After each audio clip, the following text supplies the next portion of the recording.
மத்தேயு 14ஆம் அதிகாரம். அக்காலத்தில் காற்பங்கு தேசாதிபதியாகிய ஏரோது இயேசுவின் கீர்த்தியை கேள்விப்பட்டு தன் ஊழியக்காரரை நோக்கி, இவன் யோவான் ஸ்நானன், இவன் மரித்தோரிலிருந்து எழுந்தான், ஆகையால் இவனிடத்தில் பலத்த செய்கைகள் விளங்குகிறது என்றான். ஏரோது தன் சகோதரனாகிய பிலிப்புவின் மனைவி ஏரோதியாளின் நிமித்தம் யோவானை பிடித்து கட்டி காவலில் வைத்திருந்தான். ஏனெனில், நீர் அவளை வைத்து கொள்வது நியாயமல்லவென்று யோவான் அவனுக்கு சொல்லியிருந்தான். ஏரோது அவனை கொலை செய்ய மனதாயிருந்தும் ஜனங்கள் அவனை தீர்க்கதரிசி என்று எண்ணினபடியால் அவர்களுக்கு பயந்திருந்தான். அப்படி இருக்க ஏரோதின் ஜென்ம நாள் கொண்டாடப்படுகிற போது ஏரோதியாளின் குமாரத்தி அவர்கள் நடுவே நடனம் பண்ணி ஏரோதை சந்தோஷப்படுத்தினாள்.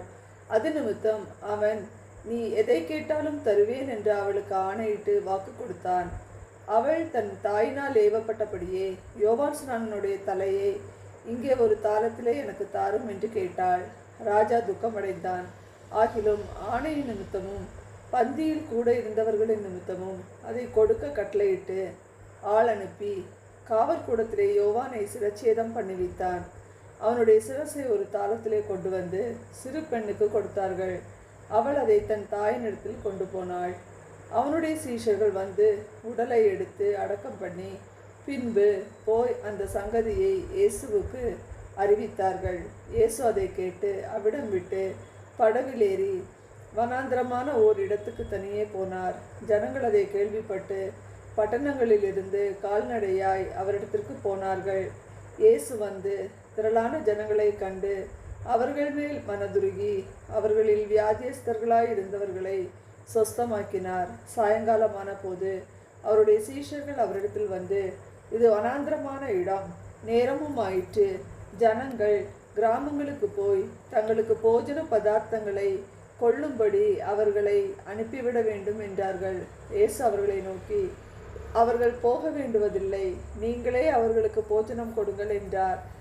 அதற்கு அவர்கள், இங்கே எங்களிடத்தில் 5 அப்பமும் 2 மீன்களுமே அல்லாமல் வேறொன்றும் இல்லை என்றார்கள். அவைகளை என்னிடத்தில் கொண்டு வாருங்கள் என்றார். அப்பொழுது அவர் ஜனங்களை புல்லின் மேல் பந்தி இருக்க கட்டளையிட்டு அந்த 5 அப்பங்களையும் அந்த 2 மீன்களையும் எடுத்து வானத்தை அண்ணாந்து பார்த்து ஆசீர்வதித்து அப்பங்களை பிட்டு சீஷர்களிடத்தில் கொடுத்தார். சீஷர்கள் ஜனங்களுக்கு கொடுத்தார்கள். எல்லாரும் சாப்பிட்டு திருப்தி அடைந்தார்கள். மீதியான துணிக்கைகளை 12 கூடை நிறைய எடுத்தார்கள். ஸ்திரீகளும் பிள்ளைகளும் தவிர சாப்பிட்ட புருஷர்கள் ஏறக்குறைய 5000 பேராயிருந்தார்கள். இயேசு ஜனங்களை அனுப்பிவிடுகையில் தம்முடைய சீஷர்கள் படவிலேறி தமக்கு முன்னே அக்கறைக்கு போகும்படி அவர்களை துரிதப்படுத்தினார். அவர் ஜனங்களை அனுப்பிவிட்ட பின்பு தனித்து ஜெபம் பண்ண ஒரு மலையின் மேல் ஏறி சாயங்காலமான போது அங்கே தனிமையாயிருந்தார். அதற்குள்ளாக படவு நடுக்கடலிலே சேர்ந்து எதிர்காற்றாய் இருந்தபடியால் அலைகளினால் அலைவுபட்டது. இரவின் 4ஆம் ஜாமத்திலே இயேசு கடலின் மேல் நடந்து அவர்களிடத்திற்கு வந்தார்.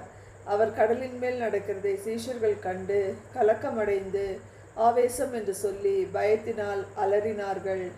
உடனே இயேசு அவர்களோடே பேசி, திடன் கொள்ளுங்கள், நான் தான், பயப்படாதிருங்கள் என்றார். பேதுரு அவரை நோக்கி, ஆண்டவரே, நீரேயானால் நான் ஜலத்தின் மேல் நடந்து உம்மிடத்தில் வர கட்டளையிடும் என்றார். அதற்கு அவர், வா என்றார். அப்பொழுது பேதுரு படவை விட்டிறங்கி இயேசுவினிடத்தில் போக ஜலத்தின் மேல் நடந்தான். காற்று பலமாய் இருக்கிறதை கண்டு பயந்து அமிழ்ந்து போகையில், ஆண்டவரே, என்னை ரட்சியும் என்று கூப்பிட்டான். உடனே இயேசு கையை நீட்டி அவனை பிடித்து, அற்ப விசுவாசியே, ஏன் சந்தேகப்பட்டாய் என்றார். அவர்கள் படவில் ஏறினவுடனே காற்று அமர்ந்தது. அப்பொழுது படவில் உள்ளவர்கள் வந்து, மெய்யாகவே நீர் தேவனுடைய குமாரன் என்று சொல்லி அவரை பணிந்து கொண்டார்கள்.